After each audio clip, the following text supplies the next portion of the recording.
एक गज़ल पेश है कि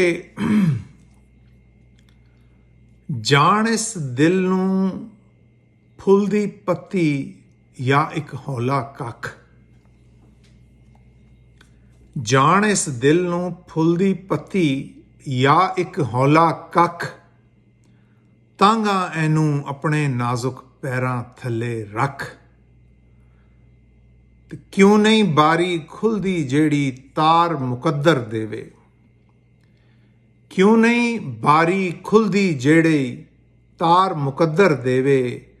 छम छम नीर वसाए मारे हावा होके लख।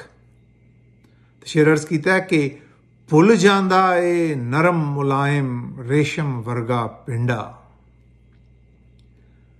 भुल जांदा ए नरम मुलायम रेशम वर्गा पिंडा, नहीं भुलदी इस शोधे दिल नूं नरम गुलाबी अख। यार ने जन्नत दुनिया दे विच बख्शी सी उस रात। यार ने जन्नत दुनिया अंदर बख्शी सी उस रात। तत्ते पिंडे उत्ते चलिया बोछण दा जद पख।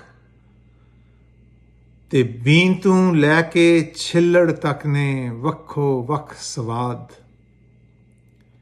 बींतों लैके छिल्लड़ तक ने वक्खो वख स्वाद।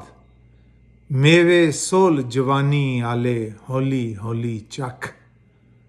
ते आखिरी शेर है कि मच्छी वांगर रेत दे उत्ते परसेटे हुण मार।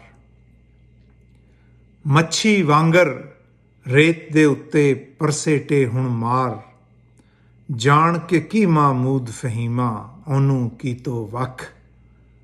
जान इस दिल नूं फुੱਲ दी पत्ती या एक हौला कख, तांगा एनू अपने नाजुक पैरां थल्ले रख।